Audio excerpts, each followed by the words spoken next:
Election में हमारी सबसे बेहतर पोजीशन है, लेकिन सिर्फ हम अपने फायदे के लिए कोई law and order situation create हो वो नहीं चाहेंगे। और इसी वजह से हमने इलेक्शन कमीशन को लिखा कि हमारा जो प्लान था, जो हमने इलेक्शन कमीशन के साथ पहले शेयर किया था, दो हिस्सों में क्यों होते हैं इलेक्शन क्यों 2015 में भी हुए थे, अभी भी, कि जी पहले 4 डिवीजन में हमने पहले इलेक्शन कराए, 2 डिवीजन में अब करा रहे हैं। वो क्यों होते हैं? वो इसलिए होते हैं कि हम चाहते हैं कि ये लोकल गवर्नमेंट इलेक्शन और नेशनल इलेक्शन, जो जनरल इलेक्शन होती है, इसमें बहुत फर्क है। ये घर घर में झगड़ा होता है और बहुत टेंशन हाई होती है, इसलिए कि हर पोलिंग स्टेशन पे कैंडिडेट खुद खड़ा होता है अपना नेशनल जनरल प्रोविंशियल में, और वो फिर काफ़ी लॉ एंड ऑर्डर सिचुएशन। इस वजह से हम 2 हिस्सों में करते हैं कि हम एक इलाके की लॉ इन्फोर्समेंट के लोग दूसरे इलाके ले जा सके मैनेज करने के लिए। इधर इस वक्त हमने कराची की बहुत सारी पुलिस, इसलिए कि कराची के अलावा बाकी सारे डिविजन्स हमारे अभी तक सैलाब में, वहाँ पे लॉ एंड ऑर्डर मेंटेन करने के लिए, वहाँ पे ट्रैफिक का सिस्टम करने के लिए गए हुए। तो हमने सिर्फ ये बताया है इलेक्शन कमीशन को कि हमारे पास वो नफरी मौजूद नहीं है। और आप कहते इस वक्त तो इससे ज़्यादा बेहतर मौका इलेक्शन का ही नहीं।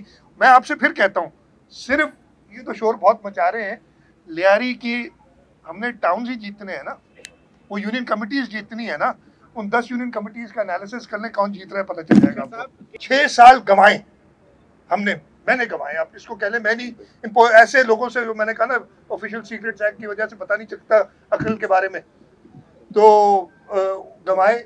प्राइम मिनिस्टर ने आज सुबह मुझसे दोबारा, पिछले 4 दिन में 2 बार बात कर चुके हैं, कल हम मीटिंग भी कर रहे हैं, और इंशाल्लाह ताला जो 2016 में हमने कहा था, इसलिए और तरीका नहीं है, पब्लिक प्राइवेट पार्टनरशिप में करेंगे $3 अरब का प्रोजेक्ट, सवाल ही नहीं पैदा होता। We don't have this finance, वो लंबी बात हो जाएगी। तो खुशखबरी है सबके लिए, इंशाल्लाह ताला। है बहुत अफसोसनाक बात कि 6 साल तकरीबन हमने गंवा दिए, लेकिन हमारा एक्सरसाइज काफ़ी पूरी है।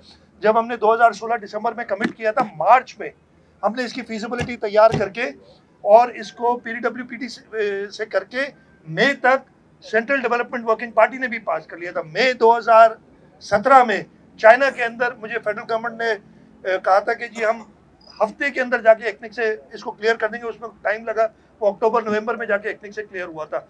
अनफॉर्चुनेटली ये जब हुकूमत आई तो उनका काम है ना, ये समझते हैं कि कुल अकल है और अकल ज़ीरो है, हर चीज़ पे उनको, हर चीज़ पे महारत हासिल है। हम ये नहीं कहते, हमारी हमेशा तरीक़ेकार ये रहा है कि जिस शख्स को जो चीज़ आती है पहले उससे सलाह मशवरा करें, और जैसे वो एडवाइस करे वैसे आगे बढ़े।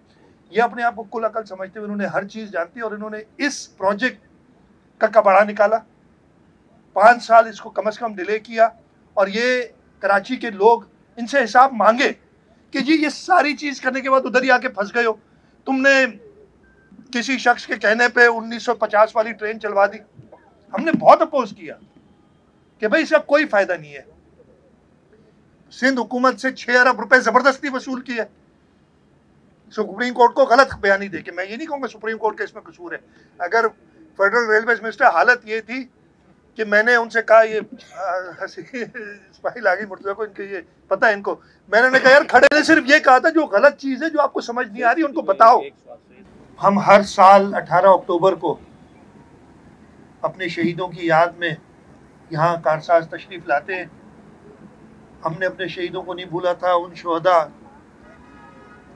को हमने जो तदफीन गड़ी खुदा बख्श कब्रिस्तान में उनकी की थी, और उनके जो फैमिलीज़ हैं, मुझे याद है उस वक्त ही शहीद मोहतरमा बेनज़ीर भुट्टो ने उसी वक्त एक अकाउंट, और मैं उसका खुद उस अकाउंट में एक सिग्नेटरी मैं भी हूँ खुद, उन्होंने कहा था, हम हुकूमत में नहीं थे लेकिन उन्होंने कहा था कि जी हमने इनका ख्याल रखना है, और हमने उसी वक्त उन शहदा की फैमिली का ख्याल रखा था। और इंशाल्लाह ताला पाकिस्तान पीपल्स पार्टी इन अपने जाले वर्कर्स, इन शहीदों की वजह से ही आज ज़िंदा है, और इंशाल्लाह ताला हमेशा शहीद जुल्फ़िकार अली भुट्टो, शहीद मोहतरमा बेनज़ीर भुट्टो का विजन, उनकी अवामी खिदमत का जो सबक है वो लेके ही आगे बढ़े। चेयरमैन बिलावल भुट्टो जरदारी साहब जब लॉन्ग मार्च करके गए थे, उन्होंने जाके कहा था, और उसके इख्तिताम किस चीज़ पे हुआ?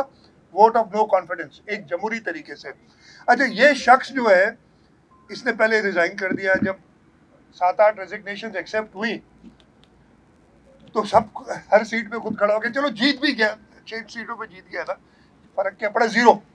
पीटीआई का स्कोर क्या है? 0। भाई एमएलए तो तुम ऑलरेडी हो, तुम हो नहीं सकते। इस कम अकल को, इस गैर जमहूरी आदमी को ये नहीं पता कि अगर आपने, और जो इस वक्त कोalition गवर्नमेंट है, उसने क्या किया था? 172 से ज्यादा लोग असेंबली के अंदर लिए और हुकूमत ले ली। आइन का तरीक़ेकार ये है, कानून का तरीक़ेकार ये है, और ये अपने नंबर घटाता जा रहा है। इसके पास पहले अगर 162 थे तो अब उसमें से 6 माइनस कर दें, 7 माइनस कर दें, कितने बच गए? 154। वो कैसे अब ये रोज अपने घटाता जाएगा? तो इसकी शिकस्त, मतलब ये अपने पर में ना, जो मैं 6 सीटें जीत गया, बड़ी बात हो गई। इसकी पार्टी ने 6 सीटें हार दी, मतलब 6 सीटें इसकी पार्टी की कम हो गई। ये आप सोचिए, इसकी वजह से, इस शख्स की वजह से।